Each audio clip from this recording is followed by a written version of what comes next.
Former Riley County Police Officer Stephen Clark made his first court appearance on Friday in Riley County District Court on charges of breach of privacy and unlawful computer acts. The 42-year-old of Manhattan is charged with 2 counts of breach of privacy, disseminating sexual media of a person 18 years or older, as well as harassment by a telecommunication device and unlawful computer acts. Clark was arrested on June 4th after the investigation of a report filed with RCPD 2 days prior, detailing unlawful acts concerning computers. A 36-year-old woman was listed as the victim. Clark was placed on administrative leave on June 2nd. He was formally terminated by RCPD in July after the completion of an internal review. As some of Clark's alleged crimes are felonies, he did not enter a plea. His case has been assigned to Riley County District Court Judge Grant Bannister, and his next court appearance will be in front of Judge John McNish on October 21st. Clark was released from jail within a day of his arrest on a $4,000 bond. Riley County Police are warning residents about a phone scam. Several people have reported receiving calls from someone falsely claiming to be Sergeant Dunn with the department. The caller tells victims they need to turn themselves in over serious legal matters.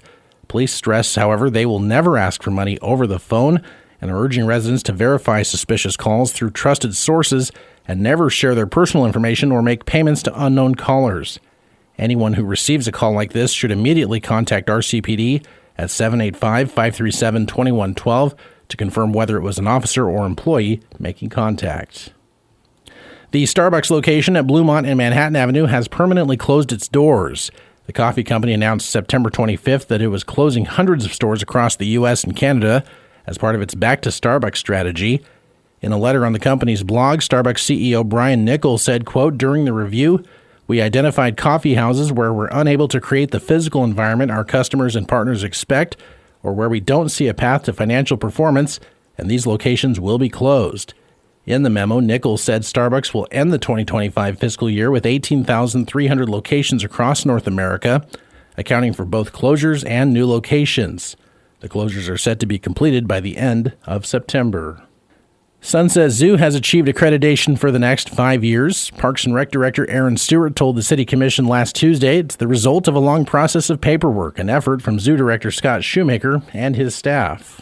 It's a big deal because if you're not accredited, you can lose things like certain parts of the animal collection, and it really impacts the zoo in a negative way. Stewart says the officials returned after just 3 minutes of deliberating with their decision to affirm the reaccreditation. Mayor Karen McCullough emphasized the role accreditation plays in an organization's reputation. I think it's really important. The police have an accreditation too, and people say, well, why do you bother doing that? But it does show that you rank with your peers.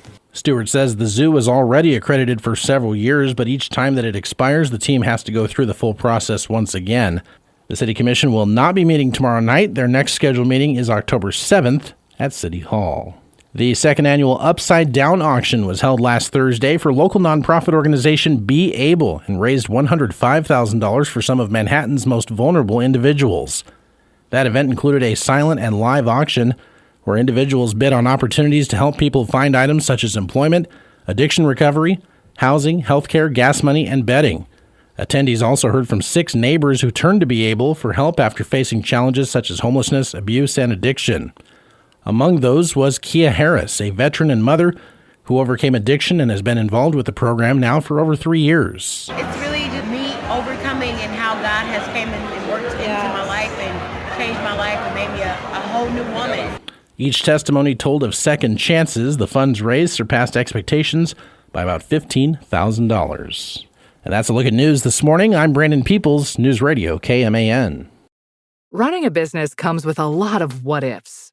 But luckily, there's a simple answer to them. Shopify. It's the commerce platform behind millions of businesses, including Thrive Cosmetics and Momofuku. And it'll help you with everything you need. From website design and marketing to boosting sales and expanding operations, Shopify can get the job done and make your dream a reality. Turn those what-ifs into... Sign up for your $1 per month trial at shopify.com/special offer. Good morning, I'm Mitch Fortner with sports. K-State football is back in the win column after Avery Johnson threw for 168 and 2 touchdowns to tight ends. Dylan Edwards back in the lineup ran for a $166 and another score as K-State beats UCF 34-20 at Bill Snyder Family Stadium. K-State now 2-3 on the year. They'll be at Baylor on Saturday, 11 a.m. for the kickoff. Cincinnati running back Tawi Walker scored on a 2-yard touchdown with 29 seconds left as Cincinnati beats Kansas in Lawrence 37-34. KU now 3-2 on the season. Patrick Mahomes threw for 270 yards and 4 touchdowns, and the Chiefs jumped on a Ravens team missing 7 defensive starters by the end of the game for a 37-20 victory at Arrowhead Stadium. The Chiefs are 2-2 on the year. They'll be visiting Jacksonville a week from tonight. And Mike Yastrzemski hit 2 solo home runs. Cole Reagan struck out 8 in 4+ innings, and the Kansas City Royals defeated the Athletics 9-2 on Sunday. With that, the Royal season comes to an end with a record of 82-80, missing the playoffs, but a second straight season with a winning record. I'm Mitch Fortner with sports.